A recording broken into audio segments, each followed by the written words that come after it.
move on to the CPC. Mr. Kram, you have the floor for 5 minutes.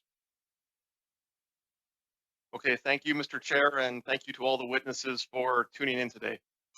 I would like to ask some questions of Mr. Best of the Air Traffic Controllers Association. As you mentioned in your opening statement, NAV Canada is currently studying the closure of 7 air traffic control towers across Canada and laying off the air traffic controllers. First off, can you give the committee an idea of what an air traffic controller actually does on a day-to-day basis to keep our skies safe? Mr. Best. Thank you, Mr. Chair.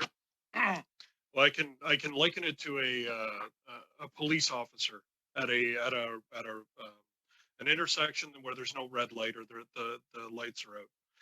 And what that officer does is it just directs traffic around to make sure that everything flows in a reasonable and a very safe manner. If you look at air traffic controllers, that's exactly what we do at a much higher level, because airplanes, they can't stop in midair. So everything is very fluid.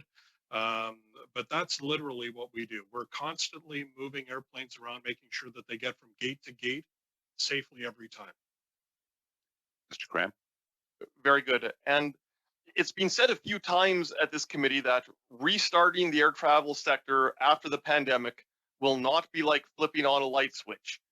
If NAV Canada were to shut down these air traffic control towers and lay off the air traffic controllers, can you give the committee an idea of some of the challenges that NAV Canada would face and some of the impacts to the air traveling public if we then had to reopen all these air traffic control towers and rehire all of the staff after the pandemic is over?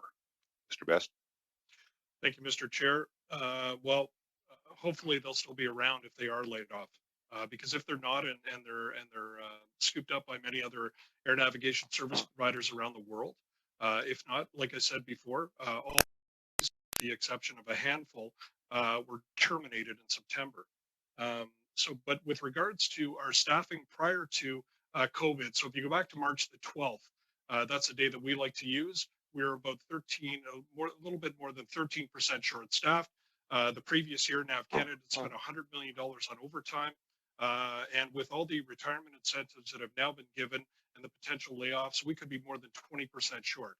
If the expectation for the airlines and the services to come back, and that's everybody on this call, if the expectation is for us to be there without any delays, as we have been in the past, or for the most part without delays, it is just not going to be there. It will take years to recover.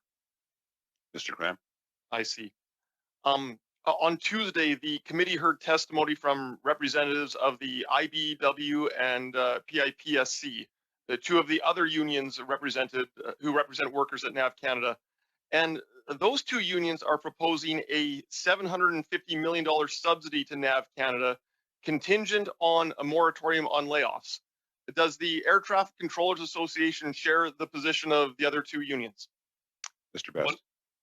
Thank you, Mr. Chair. 100%. As I said in my opening statement, that we are hopeful that the government will come through with a grant to help NAV Canada be able to not lay off any employees at all, so that we'll be there when the time is right.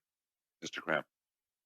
And have you been able to meet with the transport minister, either the recently sworn in minister or the previous minister, to present your plans for NAV Canada?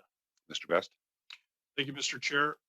Yes, we have we have met with, we did meet with Minister Garneau. It was in a community based through Unifor and Jerry Diaz. Since the new Minister of Transport has taken over, we have not. Mr. Kram. And can you tell the committee what the previous transport minister said when you presented your plans? Mr. Best. Mr. Chair, thank you. Thank you, and we'll get back to you.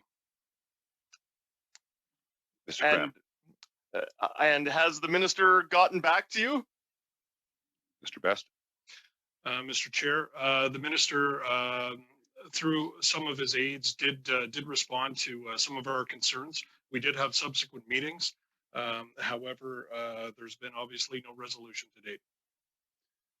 Mr. Kram, quick one. All right, and Mr. Best, do you know why that is? Mr. Best. Mr. Chair.